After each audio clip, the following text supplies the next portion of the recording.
He misses out on talking to one of our best buddies, Eli Manning. What's going on, man? Not much. How are you? Appreciate it. Good. So you don't have to hear about how you haven't won since you've been on the show. I'm not even going to bring that up because that's always something Michael. Well, he loves up. dwelling on negative things. Yeah, he's an animal. That's him, and it's worked out for him. So, how you feeling? Feeling good. Feeling good. Feeling great.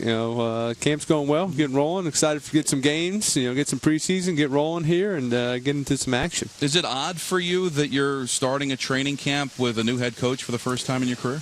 I feel very fortunate to have had one going into my second coach in 13 years. That's uncommon. I'm very grateful for my time with Coach Coughlin, everything I learned from him, and as a young player, as a veteran player, just having his leadership. But excited for Coach McAdoo. I think he's done a great job getting this team ready and focused during this training camp, and looking forward to this season.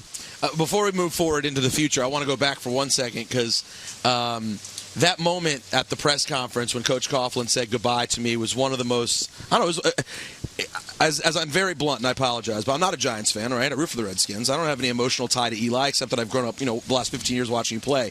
And I was taken aback by that moment. It was a really special, rare moment that you don't always see in football. Were you taken aback? Did you know the emotions that would be there when you sat down at that press conference? Yeah, I had a feeling it might be emotional just with having sat there in those seats in that team meeting room, seeing them, hundreds, thousands of times, gotten up there and gave a talk and gave a speech or got us ready to play a game, and just kind of knowing that was the last time. And some of the things he said, obviously, were very personal, and so yeah, it definitely just kind of hit hard, and didn't know how I was going to react and how things would go down that day. But again, like I said earlier, just feel blessed to have had Coach Coughlin as my coach for 12 years. And the relationship we still have, and the things I've learned from him about this football wise, about he's kind of seen me grow up from being a young player to getting married to having kids to just kind of watching him. You were a kid when you started here.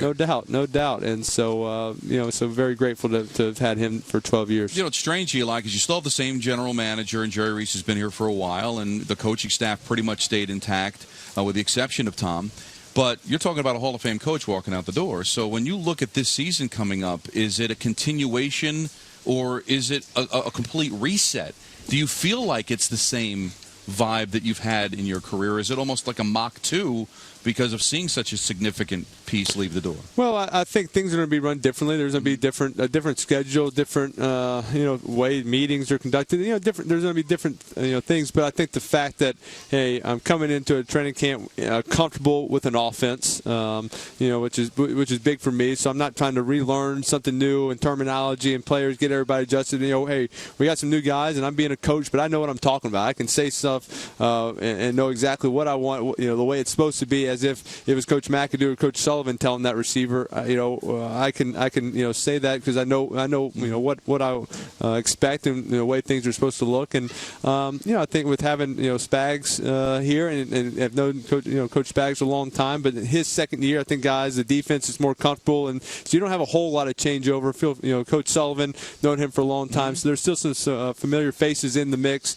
But there are going to be things different, and we got to play better football.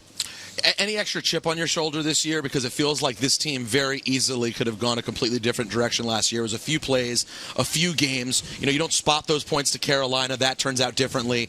Do you guys have a little extra motivation coming into this offseason? Yeah, I think every year you can look at the last year and just realize that we had more opportunity. We had opportunities to win more games than we did last year, and so we got to look at that. We got to find ways to win those close games. You just understand the NFL. Most games are going to be one touchdown. It's going to be a difference, and so probably over half of them. We saw a stat over half of them were decided by 8 points or less, and so you just understand. Hey, you're going to have a chance to win. It's a matter. Can you find the ways to win those tight games? Can you get a 2-minute drive? Can you get a stop? Can you get score late in the game to extend the lead to 2 scores? Do something.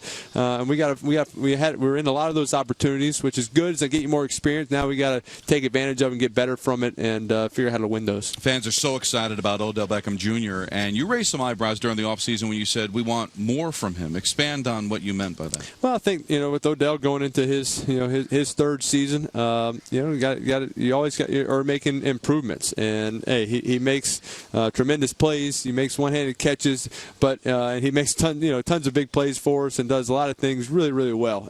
But there's ways to improve. I got to improve my game. He's got to just some areas that we can get on the same page. Certain routes we're not as consistent with. That's both of us getting on that same page where we're hitting even more. Just as many times as I'm going to go his way, if we can complete 5% more of those passes, that's going to be a lot more big plays, a lot more opportunities for him to get the ball. And sometimes with him, you don't have to throw it deep for him to make a big play. It's just find ways to get the ball in his hands.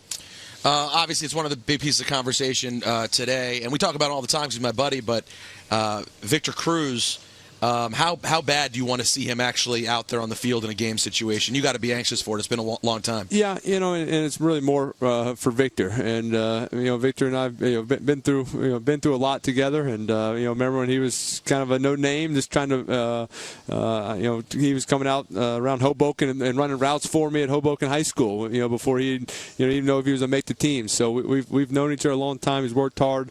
He's worked extremely hard to get back healthy after this stretch these last 2 years. So I'm excited for him get back playing football. He loves the game. He loves being out there, and he's a playmaker. And so I'm excited to him get back, start making some catches and doing what he can do.